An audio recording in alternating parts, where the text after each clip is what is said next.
आचार्य नेमिचंद्र सिद्धांत चक्रवर्ती द्वारा रचित गोमटसार कर्मकांड ग्रंथ है।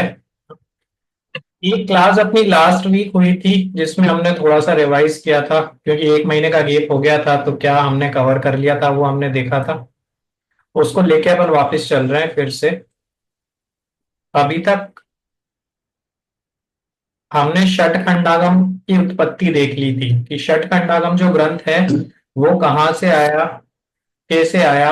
क्योंकि षटखंडागम के आधार पर ही गोमटसार की रचना हुई है ना, गोमटसार जीवकांड और कर्मकांड। ठीक है। तो भगवान महावीर के बाद भद्रबाहु स्वामी के बाद उनके शिष्य आचार्य धरसेन, आचार्य धरसेन के शिष्य आचार्य पुष्पदंत और भूतबली, इन दोनों के द्वारा षटखंडागम की रचना हुई। षटखंडागम अर्थात वो ग्रंथ जो प्रथम बार, पहली बार लिपिबद्ध हुआ है शुद्ध के रूप में ना, लिखित रूप में जिनवाणी हमें पहली बार जो मिली वो षटखंडागम के रूप में प्राप्त हुई। इस षटखंडागम के जो 6 खंड हैं, उस 6 खंड में से प्रथम 5 खंडों के आधार पर गोमटसार जीवकांड की रचना हुई है, और अंतिम महाबंध, अधिकार और पैड़ी समुकीर्तन और जीवटान चूलिका के आधार पर गोमटसार कर्मकांड की रचना हुई है। गोमटसार जीवकांड में जीव जहां जहां जिन जिन अवस्थाओं में जिन पर्याय रूपों में पाया जाता है उन स्थानों की चर्चा है। जैसे जीव समास हो गया, जैसे जीव गुण स्थान हो गए, पर्याप्ति, प्राण, संज्ञा, मार्गणा, उपयोग इत्यादि। वहीं गोमटसार कर्मकांड में जीव के साथ रहने वाले कर्मों की क्या क्या अवस्थाएं हो सकती हैं, उनके क्या प्रभाव जीव पर पड़ते हैं, या उनके निमित्त से जीव पर क्या असर पड़ता है, वो गोमटसार कर्मकांड का विषय है। गोमटसार कर्मकांड का परिचय भी अपन ने देख लिया था। आचार्य नेमिचंद्र सिद्धांत चक्रवर्ती द्वारा रचित है, श्रवण बेलगुला में लिखा गया है, नेमिनाथ जिनालय में, जो जिनालय अपने भगवान बाहुबली की प्रतिमा के सामने वाली रोड पर निर्मित है। 11वीं शती में लिखा गया है और राजा चामुंड राय के निमित्त से लिखा गया है ना, उनके निवेदन पर, जिनका दूसरा नाम राजा गोमट था, इसीलिए ग्रंथ का नाम भी गोमटसार रखा गया है। इन्हीं आचार्य नेमिचंद के द्वारा अन्य रचे गए ग्रंथों में लब्धिसार, क्षपणासार और त्रिलोकसार, ये 3 ग्रंथ भी अपन ने थोड़े से संक्षिप्त में लास्ट टाइम देख लिए थे। गोमटसार कर्मकांड जो अपना विषय है, इस ग्रंथ के टोटल 9 अधिकार हैं। नाम में अभी नहीं लूंगा क्योंकि पहले अपन ने देख लिया था। नाम से हमें उनके विषयों का जरूर पता चलता है, लेकिन जब तक अपन विषय प्रवेश नहीं करेंगे उनकी डिटेल का पता नहीं लगेगा, क्योंकि नाम भी थोड़े से क्लिष्ट हैं। बट जैसे जैसे अपन अंदर घुसते जाएंगे क्लियर होता जाएगा विषय। बट पहला अधिकार जो है प्रकृति समुत्कीर्तन अधिकार, ये अपन ने शुरू किया है। प्रकृति समुत्कीर्तन अधिकार की जो पहली गाथा है मंगलाचरण स्वरूप, ये हम पढ़ेंगे, फिर अपन यहाँ से आगे बढ़ेंगे। कर्णमीय सिरसाणे में गुणरय विभूषण महा धीरं सम्मतरयणलीलया पयडि समुत्कीर्तनम वो। क्षम। इस प्रथम गाथा में आचार्य नेमिचंद्र सिद्धार्थ चक्रवर्ती, जो कि ग्रंथ रचयिता हैं, वो प्रतिज्ञा करते हैं कि मैं प्रकृति समुत्कीर्तन ये अधिकार कहूंगा। तो प्रकृति समुत्कीर्तन अर्थात स्वभाव का वर्णन करने वाला अधिकार। तो स्वभाव का वर्णन करने वाले अधिकार को प्रारंभ करने से पहले उन्होंने नेमिनाथ भगवान को, महावीर भगवान को, जिनवाणी को, 24 तीर्थंकरों को और पंच परमेश्वरों को नमस्कार किया था ना? ये बताने की जरूरत है अभी वापस किस तरह से अपन ने अर्थ निकाला था? नहीं क्लियर? नहीं। हाँ। पैड़ी समुत्कीर्तन अधिकार को प्रारंभ करने के बाद उन्होंने प्रकृति का अर्थ बताया, क्योंकि अधिकार का नाम ही प्रकृति है। तो प्रकृति अर्थात क्या? कि प्रकृति अर्थात स्वभाव, है ना? प्रकृति अर्थात नेचर, या प्रकृति अर्थात शील। अब चूंकि अपन जीव और कर्म की बात कर रहे हैं, तो यहाँ पे जीव और कर्म स्वभाव की चर्चा करेंगे। उसमें भी कर्मकांड अधिकार है, इसलिए कर्मों की मुख्यता है या कर्म के स्वभाव की मुख्यता से हम ये चर्चा करेंगे। तो दूसरी गाथा में बता दिया कि जीव और कर्मों का संबंध कब से है, कितने टाइम से है, अनम्यूट कर सकते हैं अनादि ना। अनादिकाल से जीव और कर्म का संबंध है, अनादिकाल से है, इससे हम क्या समझते हैं? बनाया नहीं गया है। अनादिकाल से मतलब जिसका हमको पता ही नहीं है कि कब से हाँ है। ना, अनादिकाल से अर्थात इसकी हम शुरुआत नहीं मान सकते हैं कि इस टाइम से जीव और कर्म साथ में रह रहे हैं, है ना। ये केवल ज्ञान गम्य है, अनादि। और केवल ज्ञान में भी अनादि अनादि रूप से ही जाना जाता है। केवल ज्ञान भी अनादि का प्रारंभ नहीं देख सकता, है ना। ऐसा नहीं है कि उसकी सामर्थ्य नहीं है, बट अनादि का स्वभाव ही अनादिमय है। अगर अनादि का आदि जान ले तो फिर वो अनादि नहीं रहता ना। हाँ, तो दोनों साथ में रहते हैं। उदाहरण किसका दिया है, किस तरह से साथ में है जीव और कर्म? सुवर्ण और मिट्टी का। हाँ, कि जैसे स्वर्ण पाषाण जब हम पहली बार सोना निकालते हैं खदान से तो मिट्टी के साथ निकलता है। तो जब अनादि रूप में पहली बार हमने जीव को देखा संसार अवस्था में तो वो हमें कर्म के साथ मिला। फिर इसी में उन्होंने आगे बोला ताणत्थितम स्वयं सिद्धम, अर्थात जीव और कर्म अनादि काल से एक साथ रहते हुए भी अपने अपने अस्तित्व के साथ रहते हैं। जीव जीव की वजह से रह रहा है, कर्म कर्म की वजह से रह रहा है। जीव जीव रूप परिणमित हो रहा है, कर्म कर्म रूप परिणमित हो रहा है। जीव कभी कर्म नहीं बना, कर्म कभी जीव नहीं बना, है ना। बना भी नहीं, बन भी नहीं रहा है और आगे बनने के चांस भी नहीं है ना? तो यहाँ पे हमने ये भी सिद्ध किया, 3 पॉइंट हमने देखे थे कि सिद्ध अवस्था में जीव और कर्म बिल्कुल अलग अलग हो जाते हैं। तो साथ में रहते हुए भी ये दोनों अलग ही हैं। अनादिकाल से एक साथ रह रहे हैं फिर भी अपने अपने स्वभाव को नहीं छोड़ते। तो दो द्रव्यों के दो स्वभाव हो गए। इससे पता चलता है कि दोनों द्रव्य बिल्कुल अलग अलग हैं। और आज तक एक भी जीव कर्म नहीं बना, तो एक भी कर्म जीव नहीं बना। इससे पता चलता है कि वास्तव में ही बिल्कुल अलग अलग है। ये पहली या दूसरी गाथा का विषय था, अपन ये कहेंगे। क्या पता चलता है हमें दूसरी गाथा को जानने से? हमें ये पता चलता है कि पूरी तरह से ये स्पष्ट हो गया कि जीव और कर्म बिल्कुल अलग अलग हैं। अत्यंता भाव है, जब दो द्रव्य बिल्कुल अलग अलग हैं तो किसी भी एक द्रव्य को दूसरे के अनुसार काम करने की जरूरत नहीं है, दूसरे के कंट्रोल में रहने की जरूरत नहीं है, दूसरे के आश्रित रहने की जरूरत नहीं है। तो जो मुझे लगता है कि मैं सिद्ध बनूंगा या नहीं, मैं मोक्ष में जाऊंगा या नहीं ना, जो हम पाठशाला में पढ़ते हैं कि हम भगवान बनेंगे तो कैसे बनेंगे, तो बने हुए हैं कि जिन चीजों से हम अपने आप को रुका हुआ मान रहे हैं वो तो हमें देखने में आ रहा है, वो तो अपनी कमी है। पर स्वभाव की अपेक्षा से हम रुके हुए नहीं हैं ना। ये 3 पॉइंट से अपन ने देख लिया, तो जीव और कर्म की भिन्नता हमने समझी। तीसरी गाथा में आगे विषय बढ़ाया कि जो आप कह रहे हैं कि अनादिकाल से जीव और कर्म का संबंध है, वो संबंध है क्यों? जब दो द्रव्य अलग अलग हैं तो उनको अलग अलग ही रहना चाहिए था। जब सोना और मिट्टी अलग अलग हैं तो वो साथ में रह ही क्यों रहे हैं, जुड़ ही क्यों रहे हैं, अलग अलग ही रहने दो। तो कहते हैं कि जुड़े हुए, पहली बात तो किसी ने जोड़ा नहीं ना। दूसरा उन्होंने कारण बताया कि शरीर नाम कर्म के उदय से योग सहित होता है ये जीव, तब कर्म और नो कर्म इसके बनते हैं ना? तो कर्म और नो कर्म का ग्रहण कब होता है जीव को?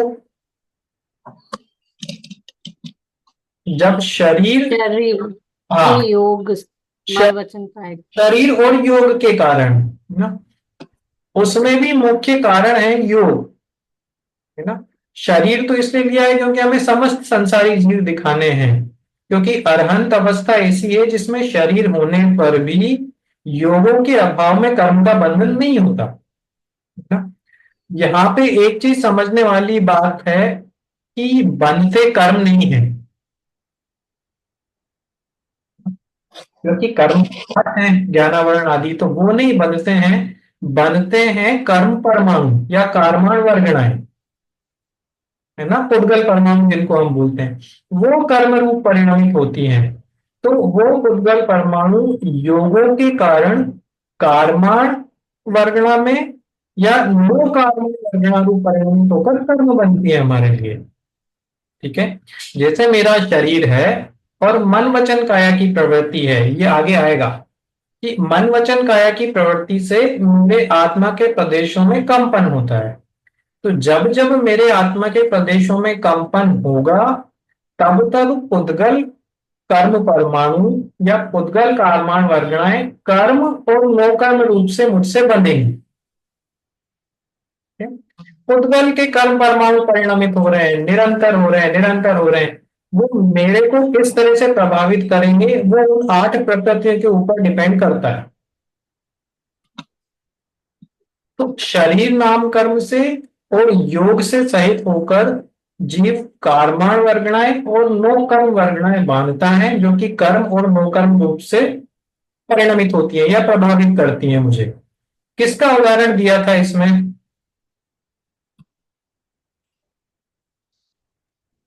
कर्म तपे हुए लोहे के गोले का। हाँ, कैसा उदाहरण था वो?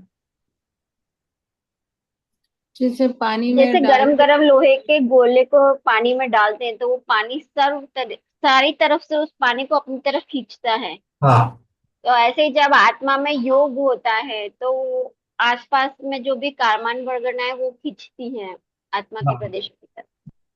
तो जैसे लोहे के गोले को आग से गर्म करो और पानी के बीच में डाल दो, तो प्रति समय सभी तरफ से वो पानी को खींचने लगता है। वैसे ही ये जीव भी गर्म होता है, गर्म होता है अर्थात अशुद्ध होता है कब? कि जब इसके आत्म प्रदेशों में कंपन होता है। और आत्म प्रदेशों में कंपन होने के 3 रास्ते हैं, मन, वचन और काया, जिन्हें हम मन, वचन और काय योग बोलते हैं। तो जब ये योग सहित होता है ये शरीर वाला जीव, तब उस आग से तपे हुए लोहे के गोले के समान, जैसे वहां से वो पानी खींच रहा है, हम कार्बन और नौ कार्बन वर्गणाओं को खींचने लगते हैं, जो कि कर्म रूप में हमारे साथ बनती है। ठीक है, कर्म 8 ही हैं, बट वर्गणाएं अनंत हैं, बनने वाले कर्म परमाणु अनंत हैं। तो वो अनंत कर्म परमाणु निरंतर प्रति समय सर्वांग से हमसे बनते रहते हैं। ठीक है, इसमें 2 चीजें हमने देखी थी, कर्म और नो कर्म। ये याद है क्या होते हैं? कर्म क्या है?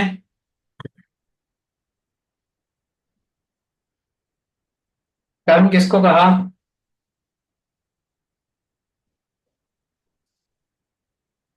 कि कर्म तो मेन जो ज्ञानावरणा के जो हाँ, 8 कर्म है, जिन सामान्य रूप अ, से अपन जिन द्रव्य कर्मों की चर्चा करते हैं, द्रव्य कर्म, हाँ। ज्ञानावरण, दर्शनावरण, वेदनीय, मोहनीय, आयु, नाम, गोत्र, अंतराय, ये ज्ञानावरण आदि 8 कर्म। और नो कर्म क्या हुए फिर?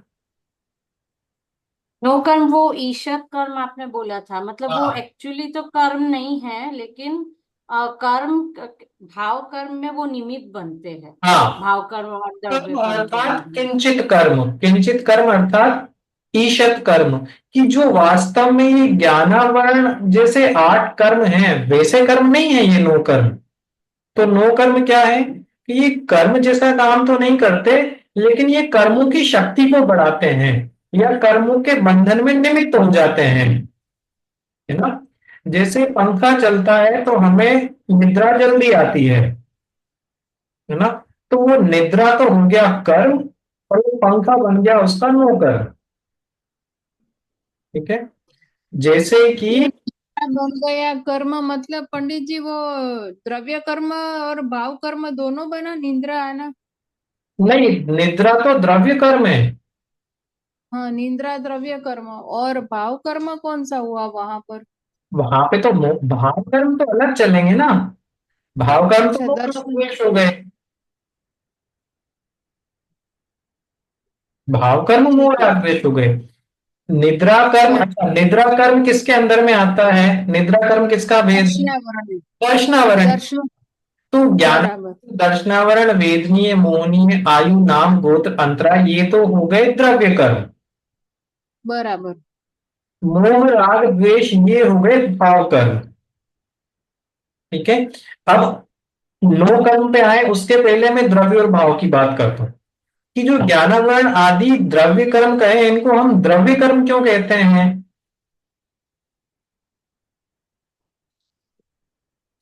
मतलब ये कोई द्रव्य से रिलेटेड है कि द्रव्य फल से से रिलेटेड? द्रव्य से रिलेटेड नहीं है, ये द्रव्य ही है, ये उद्गल पिंड ही। उद्गल द्रव्य है। द्रव्य ही है। वो तो ठोस उद्गल है, कर्म परमाणु है। ज्ञानावरण आके चिपक गया, दर्शनावरण आके चिपक गया, इतना बिल्कुल, है ना? तो मतलब वैसे ये जड़ परमाणु है सब। बिल्कुल उद्गल परमाणु जड़ जड़ परमाणु, परमाणु। बिल्कुल। तो ये द्रव्य के अंश है, इसलिए द्रव्य। मोहराग, कई बार जब पंडित जी मेरे को ऐसे मतलब सोचती हूँ कि ऐसे जड़ परमाणु में भेद कैसे होते हैं कि ज्ञान आवरणीय दर्शनावरणीय मैंने अपने चेतन में।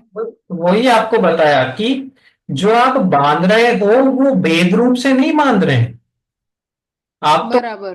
कर्म उद्गल परमाणु को ग्रहण कर रहे हो, आप ज्ञानावरण ग्रहण नहीं कर रहे हो, आप दर्शनावरण ग्रहण नहीं कर रहे हो, आप वेदनीय ग्रहण नहीं सही कर बात रहे हो। है। आप तो मात्र कर्म परमाणु ग्रहण कर रहे हैं। वो कर्म परमाणु आपके परिणाम के अनुसार ज्ञानावरण दर्शनावरण इन आठ रूप परिवर्तता है। बराबर है। तो वो पहले से ज्ञानावरण नहीं बना हुआ है तो वो एक परमाणु, है तो वो अणु रूप में। तो जड़ परमाणु है लेकिन हाँ, फिर उसका अपने परिणाम के अनुसार उसमें भेद ये पड़ते हैं। तो हाँ, ठीक है। तो फिर वो परमाणु आगे जाके वो नौ कर्म का जब नहीं, संपर्क आता है निमित्त से। वो कर्म बिल्कुल अलग चीज है ना। अच्छा। वो कर्म का अलग हिसाब है, उस पे आते हैं। तो आपको द्रव्य कर्म समझ में आ गया जी कि हाँ, वो समझ में आया हाँ, अभी। द्रव्य कर्म अर्थात बिल्कुल पुद्गल, प्योर पुद्गल, है ना, जिसका हमारे परिणाम से कोई लेना देना ही नहीं है, पुद्गल परमाणु पड़ा हुआ है बिल्कुल अलग। भाव कर्म अर्थात वो कर्म जो भावों से संबंधित है, भाव का अर्थ होता है परिणाम। ठीक है। तो वो कर्म जो परिणामों के अनुसार चल रहे हैं, जैसे कि मिथ्यात्व, जैसे कि राग, जैसे कि द्वेष। अब आपको मिथ्यात्व, राग, द्वेष उद्गल परमाणु नहीं है, ये तो भाव है, ये तो, है ना, परिणाम कर रहे हैं, परिणाम रहे हैं, पर्याय रूप हैं। जैसे ज्ञानावरण आदि ठोस हैं, वैसे ये ठोस नहीं है, है ना। ये तो शक्ति रूप में है, परिणमन रूप में दिखते हैं, पर्याय रूप में है। राग का परमाणु नहीं दिखेगा आपको, द्वेष का परमाणु नहीं दिखेगा, ज्ञानावरण का दिख जाएगा, है ना। मिथ्यात्व का नहीं दिखेगा, ये तो मान्यता है ना, स्वभाव विभाव रूप है। तो ऐसा द्रव्य कर्म, ऐसा भाव कर्म। अब इन द्रव्य और भाव कर्म के निमित्त में, अब निमित्त दो तरह का ले लेंगे, बंधन में भी और उदय में भी। अर्थात इन ज्ञानावरण आदि आठ और मोहराद्वेष इत्यादि भाव कर्म के बंधन या उदय में जो निमित्त बन जाए, वो है नो कर्म। बराबर।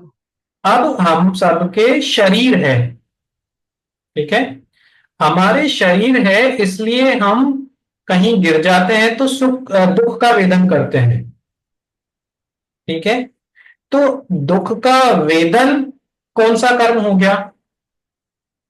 वो वेदन जो हुआ वो भाव कर्म हुआ। अरे नहीं नहीं, बहुत सोच समझ के बोलना। सुख दुख किस कर्म के अंतर्गत आते हैं? साता असाता वेदना। हाँ, भाई आपको दुख का वेदन हुआ ना, आपको सुख हम्म। का वेदन हुआ, ये वेदनीय कर्म। ये वेदनीय कर्म में निमित्त क्या बना, किसकी वजह से आपको सुख दुख हुआ? क्योंकि शरीर था ना। तो ये शरीर आपका बन गया नौकर। अगर तो शरीर, सर सुख दुख अगर वेदनीय कर्म का उदय है, हाँ तो भाव कर्म, सुख दुख अगर वेदनीय कर्म का उदय है आपने जैसे हाँ, कहा, भाव कर्म क्या होगा? सुख दुख रूप जो जो हमें वेदन हुआ, देखो, हाँ। अभी आगे इसमें वो भी है, द्रव्य कर्म क्या है, भाव कर्म क्या है, कि उद्गल कर्म जो है वो है द्रव्य कर्म, ज्ञानावरण श्रवण आदि 8, इनकी शक्ति है भाव कर्म। ठीक है, तो जैसे 8 द्रव्य कर्म हैं वैसे ही 8 भाव कर्म भी हैं। ठीक है, उनके नाम भी जैसे द्रव्य कर्म के नाम है वैसे ही भाव कर्म के नाम है। कैसे, कि जैसे ज्ञानावरण द्रव्य कर्म है वैसे ही ज्ञानावरण भाव कर्म भी है। भाव कर्म। ठीक है, जैसे दर्शनावरण द्रव्य कर्म है वैसे ही दर्शनावरण भाव कर्म भी है। तो यहाँ पे ज्ञानावरण द्रव्य कर्म कौन सा है, कि पुद्गल का परमाणु, वो ज्ञानावरण द्रव्य कर्म। तो ज्ञानावरण भाव कर्म कौन सा है, कि वो मेरे ज्ञान को जो आवृत कर रहा है ना, मेरा ज्ञान जो ढक रहा है, मेरे ज्ञान की जो लिमिटेशन आ रही है, वो ज्ञानावरण भाव कर्म। ठीक है, तो जो उदाहरण मैंने अभी सुख दुख का दिया उसमें वेदनीय कर्म है आपका द्रव्य कर्म, क्योंकि दुख का वेदन करा रहा है, लेकिन मेरे को जो वेदन हो रहा है वो है भाव वेदनीय। ये इसको एक बार और समझाता हूं कि वेदनीय कर्म कौन से कर्म के अंतर्गत आता है, द्रव्य कर्म के अंतर्गत या भाव कर्म के अंतर्गत। वेदनीय द्रव्य। भाव कर्म के दोनों, अंतर्गत। हाँ, दोनों द्रव्य कर्म, द्रव्य वेदनीय, और उससे आप, निमित्त से होने वाले जो भाव। हाँ, ठीक है, ये समझ में आया आपको भी कि जो हमने 8 द्रव्य कर्म पढ़े या सुने या समझे, उसमें जो वेदनीय कर्म है वहां पे द्रव्य वेदनीय कर्म का अर्थ है पुद्गल परमाणु, जिसका नाम वेदनीय कर्म है। ठीक है, हम्म। और जो मैं कह रहा हूं भाव वेदनीय कर्म, वो वेदनीय कर्म है जिसकी वजह से मुझे सुख दुख का अनुभव हो रहा है। ठीक है, क्योंकि वो जो पहला द्रव्य वेदनीय है वो कुछ कर नहीं रहा है, वो तो बेचारा कर्म रूप से पड़ा हुआ है, उसका नाम वेदनीय है, उसका कुछ नहीं लेना देना मेरे से, वो तो मेरे से जुड़ा भी नहीं। लेकिन जो भाव वेदनीय है, अब चूंकि भाव आ गया, भाव अर्थात परिणाम, तो ये मेरे परिणामों से जुड़ के मुझे सुख दुख उत्पन्न करवा रहा है ना। क्योंकि चाहे वो द्रव्य कर्म वेदनीय उद्गल है, लेकिन सुख दुख का अनुभव जीव को हो रहा है, पुद्गल को नहीं हो रहा है ना। तो मुझे अनुभव हो रहा है, मेरे परिणाम से जुड़ रहा है, मेरे भावों से जुड़ रहा है, तो वो भाव वेदनीय हो गया। Don't do. ठीक है, अब जैसे आपके ऊपर पंखा चल रहा है, ठीक है, तो पंखे से आपको अनुकूलता हो रही है, ठीक है? तो सुख हो रहा है ना। तो ये सुख जो हो रहा है, ये सुख का अनुभवन कौन सा कर्म है, वो भाव भाव कर्म कर्म। है। भाव कर्म, भाव वेदनीय कर्म। क्योंकि आपको हो रहा है, जीव के अनुभव, जीव के भावों से जुड़ रहा है ना, जीव के परिणामों से जुड़ रहा है। तो यहाँ पे द्रव्य वेदनीय कर्म कौन सा हो गया, कि उसका उदय जो चल रहा है वो। अनुकूलता का उदय, हाँ, साता वेदनी। आपको अच्छा इसलिए लग रहा है क्योंकि आपके द्रव्य साता वेदनीय कर्म का उदय चल रहा है। ठीक है, मतलब साता और असाता तो पुद्गल कर्म का उदय है, लेकिन उसमें जो हम दुख या सुख फील करते हैं वो हमारा भाव कर्म हो जाता हाँ, वही, ये सिर्फ वेदनीय में नहीं लगाना है, ये 8 कर्मों में वैसे ही लगेगा, है ना। ज्ञानावरण का उदय अपनी जगह पे चल रहा है ना, लेकिन उसकी वजह से मेरा ज्ञान केवल ज्ञान रूप नहीं वर्त रहा है, ये भाव ज्ञानावरण। ठीक है, ये बहुत क्लियर 5वीं या 6वीं गाथा में आने वाला है, बहुत क्लियर ना, वहां पे बिल्कुल साफ उन्होंने कहा है कि द्रव्य कर्म अर्थात उद्गल पिंड, भाव कर्म अर्थात इन उद्गल पिंड की शक्ति। ठीक है, तो वेदनीय कर्म तो हो गया पुद्गल पिंड द्रव्य कर्म, इसकी शक्ति क्या है, कि जीव को अच्छा या बुरा फील करवाना, वो उसका हो गया भाव कर्म ना? तो अब उसमें तो ऐसा हुआ कि भाव कर्म मतलब वो पुद्गल परमाणु की शक्ति, अपने जीव तो अपनी है, उसके तरफ उसका सिर्फ ज्ञान में आता है उतना ही है। बिल्कुल वो अपना बिल्कुल। परिणाम, हाँ मतलब वो उसकी शक्ति उसके अंदर है, हम तो सिर्फ हमारे ज्ञान के अंदर वो झलक रहा है, बिल्कुल। लेकिन हम मान लेते हैं कि हमारे को हो रहा है, हाँ है, बस ये हमारी हाँ भूल है। हाँ हाँ। ऐसा हुआ तो फिर। तो जो अपन पांचवी छठवीं गाथा में भी समय सार में भी जो भेद ज्ञान वाली बात है ना, वहां पे ये जो हाँ भेद विज्ञान क्या करना, कि भेद विज्ञान करना नहीं है तो हुआ है ऑटोमेटिक। हम मान रहे हैं कि नहीं है, हम ये मान रहे हैं कि भाव कर्म मेरा है, भाव कर्म मेरा है नहीं, भाव कर्म भी द्रव्य का ही है ना। वहां पे सही गोविंद। बात है, तो मतलब भाव कर्म भी जड़ ही है, हाँ लेकिन अपना चेतन जो है, चेतन के ज्ञान गुण के अंदर ये सब झलक रहे हैं, और हम भूल जाते हैं कि हम वो उसको अपना मान लेते हैं। बिल्कुल। हाँ है ना। यहाँ पे गाथा है, उसमें वर्ड है तत्सत्ती, अर्थात उसकी शक्ति भाव कर्म है। किसकी शक्ति? कि उन पुद्गल कर्मों की शक्ति है ना। द्रव्य कर्म की हाँ। शक्ति। द्रव्य कर्म तो पुद्गल पिंड, उसकी शक्ति भाव कर्म। जीव तो बिल्कुल ही अलग है, जीव तो अभी तक आए ही नहीं सिनेरियो में कहीं पे भी। तो हाँ भैया ये जो वही। शक्ति है यही अनुभाग होता है क्या, जो हम अनुभाग बोलते हैं ना, प्रकृति बन, प्रदेश बन, स्थिति और अनुभाग। अनुभाग, अनुभाग, हाँ, फल देने की शक्ति आप उसको कह सकते हैं। प्रकृति, प्रदेश, स्थिति, अनुभाग। हालांकि वो थोड़ा सा कंटेक्स्ट अलग है ना। वो भी अपन लेंगे, वो मेरे है इसमें। वो कॉन्टेक्स्ट अलग है, लेकिन यहाँ पे शक्ति का अर्थ है उसकी प्रकृति, है ना। जैसे मैं, चलो अभी थोड़ा सा बताता हूं। जो ज्ञान आपने प्रक्रिया आप देखें कि एक जीव है, संसारी जीव, शरीर सहित है और मन वचन काया की प्रवृत्ति चल रही है। तो एक कर्म परमाणु मैंने बांधा, ठीक है, क्या बांधा?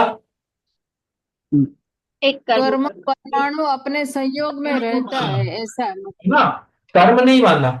अब वो मेरे किस प्रकार के परिणाम से या निमित्त से बंधा है, वो डिसाइड करेगा कि वो परमाणु किस रूप परिवर्ण परिणमन करे, ज्ञानावरण रूप या दर्शनावरण रूप या वेदनीय मोहनीय। मान लो ये डिसाइड हाँ। किया कि वो ज्ञानावरण रूप परिणमन करेगा, ठीक है, तो अभी तक वो कर्म परमाणु ही है। अब जब वो ज्ञानावरण रूप परिणमन कर रहा है, इसका मतलब वो अपनी शक्ति प्रकट कर रहा है। कौन? ज्ञान पे आधार द्रव्य कर्म। करने की शक्ति प्रकट करने लगा। ठीक, नहीं, अभी तक जीव का नाम नहीं लिया मैंने, है ना। तो वो ज्ञानावरण द्रव्य कर्म उसकी शक्ति प्रकट कर रहा है, शक्ति अर्थात अब वो ज्ञानावरण कर्म मात्र ज्ञान को ही आवृत कर सकता है, दर्शनावरण दर्शन को नहीं कर सकता, सुख को नहीं कर सकता, वीर को नहीं कर सकता। तो शक्ति का अर्थ ये है ना। बराबर। वो मतलब वो किस किस टाइप के कर्म में कन्वर्ट हो रहा है, क्योंकि जो आर्य कर्मण वर्ग ना वो तो कॉमन होते हैं, बट हाँ, वो बाद में 8 कर्म प्रकृति में डिवाइड हो जाते हैं। उसी को प्रकृति कहते हैं। हाँ प्रकृति, हाँ, हाँ, प्रकृति बंध, हाँ। पता नहीं। सामान्य से सभी कर्म पुद्गल हैं, सामान्य से सभी कर्म कर्माण वर्गणाएं हैं। जैसे ही वो परिणामों से जुड़े, अब वो अपना काम करना चालू करती है, तो डिसाइड कर लेती है कि मेरे को साता वेदनीय रूप बंधना है या असाता वेदनीय रूप बंधना है ना। तो हम्म। वहां तक भी वो कर्म है। लेकिन जब वो अपनी शक्ति दिखाने लगते हैं, उस शक्ति को हम कह देते हैं भाव कर्म, ठीक है। नो कर्म क्या है? कि ये जो द्रव्य कर्म और भाव कर्म अपनी शक्ति दिखा रहे हैं ना, ये शक्ति दिखाने में निमित्त जो बन रहा है वो नो कर्म है। आपको पंखे से अनुकूलता हो रही है, तो ये अनुकूलता का वेदन चाहे आपको साता वेदनी की वजह से हो रहा है, लेकिन इस साता वेदनी के उदय में निमित्त पंखा बन रहा है, हम्म। ठीक है।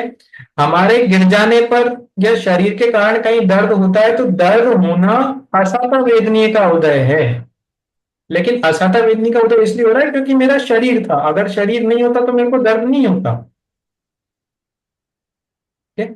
तो जो कर्म, जैसे पंखा चल रहा है, जैसे अभी पंखा रूम में चल रहा है, अभी इसमें तो वायु में भी असंख्य जीव है। हमारे जैसे हम्म। हम शरीर ले, हम पंच इंद्रिय वाले जीव है, वो एकेंद्रिय जीव है। तो उनको साता का असाता का उनका भी चक्र चालू होगा, मतलब वेदनीय कर्म का उदय हमारा भी चालू होगा।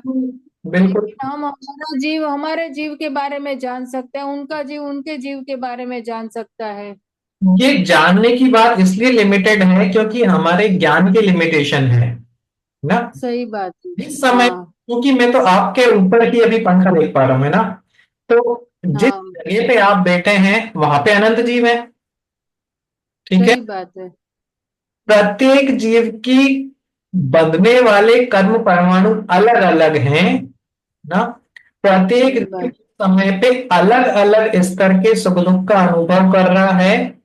हम इसको सिर्फ पढ़ के जान पा रहे हैं, केवल ज्ञान में ये साक्षात दिख रहा है, उनके ज्ञान का विषय बन रहा है, क्योंकि केवल ज्ञान से तो कुछ भी नहीं छूटा है।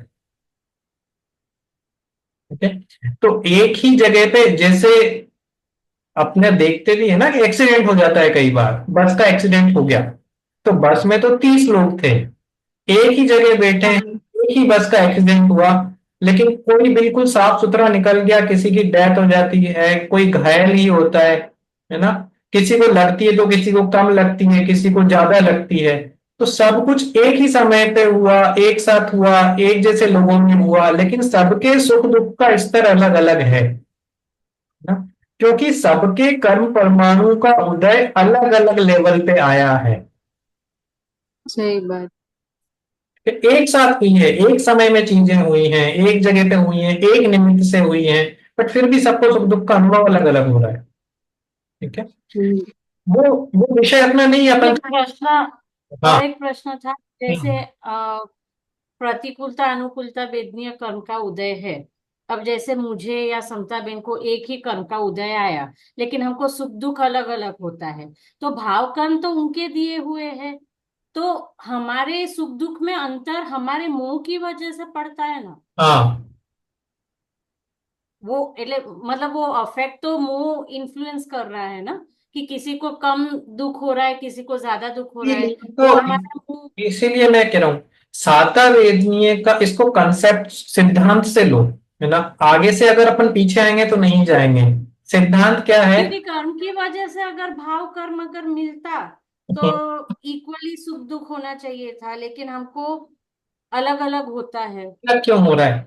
साता वेदनीय का काम है सुख उत्पन्न करना, असाता वेदनीय का काम है दुख उत्पन्न करना। ठीक है। अच्छा, हम चार लोग अभी एक साथ बैठे हैं, ठीक है।